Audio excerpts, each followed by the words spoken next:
સુરત નવી સિવિલ હોસ્પિટલની જૂની જર્જરિત બિલ્ડિંગમાં સ્લેબ પડ્યા બાદ કામચલાઉ વ્યવસ્થા કરાઈ હોય તેમ બિલ્ડિંગમાં ટેકા મુકાયા છે, જેને લઈ દર્દીઓમાં ડર જોવા મળ્યો હતો।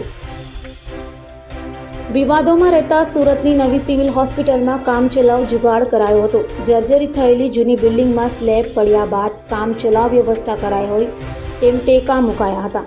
સિવિલ હોસ્પિટલની જૂની બિલ્ડિંગની લોબીમાં લોખંડના ટેકા મુકાયા છે, તો અનેક વિભાગમાં પાણી ટપકી રહ્યું છે। જો હવે કોઈના માથે સ્લેબ પડશે તો તેનો જવાબદાર કોણ તેવા સવાલો ઊભા થઈ રહ્યા છે।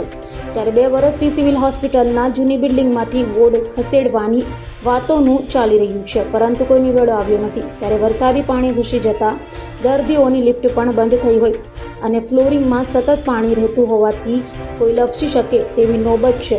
ત્યારે કોઈ દુર્ઘટના થાય તો જવાબદાર કોણ તેવા સવાલો ઊભા થઈ રહ્યા છે। નમસ્તે, હું doctor Dharitri Parmar, additional superintendent નવી Surat new civil hospital Surat તરફથી વાત કરું છું। આજે ડૉક્ટર પ્રીતિ ન હોવાથી હું આપ સર્વેને જવાબ આપું છું કે સિવિલ હોસ્પિટલમાં ઘણી બધી જગ્યાએ સમારકામ ચાલી રહ્યા છે, કારણ કે તમને જાણ હશે એમાં હોસ્પિટલ 60ના દાયકામાં બનેલી છે। સો કાફી જૂની બિલ્ડિંગ હોવાથી ઘણી બધી જગ્યાએ ચોમાસાના વાતાવરણમાં એના ગાબડા પડવાનું ચાલુ થયેલ છે, જેની સમારકામ ચાલી રહી છે। અત્રે હું આપને જણાવું કે આ હોસ્પિટલનું આ બિલ્ડિંગ અત્યારે રિનોવેશનમાં જવાનું છે, જેથી આ બિલ્ડિંગને તોડીને ફરીથી નવી બિલ્ડિંગ ઊભી કરવાનો પ્લાન ઓલરેડી સરકાર તરફથી મંજૂર છે।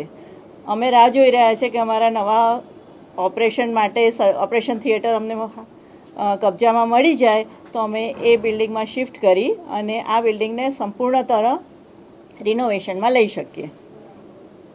આ બાબતે હું જણાવીશ કે ડાયાલિસિસ બિલ્ડિંગમાં ઘણી વખત પોપડાની પ્રોબ્લેમ થયેલો છે। અત્યારે જે થયો એ કદાચ જૂનો પ્રોબ્લેમ છે, પરંતુ એમાં સમારકામ થઈ ગયું છે અને ડાયાલિસિસ બિલ્ડિંગને શિફ્ટ કરવા માટે એક્સપર્ટની જરૂર પડે છે।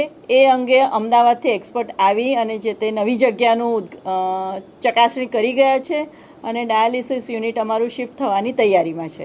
2 વર્ષથી સ્થિતિની બાબત નથી। 2 વર્ષ પહેલાં બધું પ્લાનિંગ થયું છે કે કયું ક્યાં રાખવું, શું કરવું આ તે।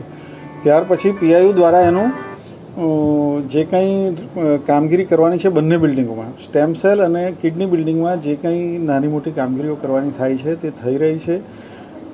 અત્યારે બહુ નજીકના ભવિષ્યમાં ઓપરેશન થિયેટરો મળશે, જેથી સર્જિકલ ડિપાર્ટમેન્ટ શિફ્ટ કરી શકશું।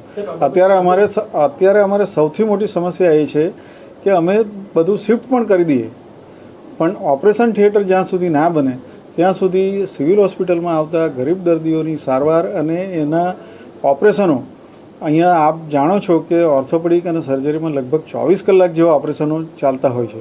ખૂબ મોટી સંખ્યામાં ગરીબ દર્દીઓની સારવાર થાય છે અને જે બિલ્ડિંગ અત્યારે જૂનું થઈ ગયું છે, જર્જરિત છે, તેમ છતાં એમાં પેરેલલ સાથે જ્યાં સુધી દર્દીઓ જૂના બિલ્ડિંગમાં છે ત્યાં સુધી એનું સમારકામ કે એના ટેકા કે બધું પીઆઈયુ તરફથી સ્ટ્રેન્થનિંગ, રિપેરિંગ, મેન્ટેનન્સ એ પણ કામ ચાલુ જ છે, જેથી કરીને જ્યાં સુધી શિફ્ટ ના કરીએ ત્યાં સુધી કોઈ તકલીફ ના પડે એ પ્રકારની પણ તકેદારી લેવામાં આવી રહી છે। આપને ભલે અમારો સતત પત્રવ્યવહાર અને બધી વાતચીત થતી જ હોય છે। પીઆઈયુ વિભાગને પણ વારંવાર ઉપરથી પણ સૂચના આપવામાં આવી છે કે બને એટલી ઝડપથી કામ કરે। પીઆઈયુ તરફથી જો આ બધી કામગીરી ઝડપથી થઈ જાય તો અમારા મેડિકલ વિભાગ તરફથી કોઈ એવા પ્રશ્ન નથી કે અમારે શિફ્ટ ના કરીએ।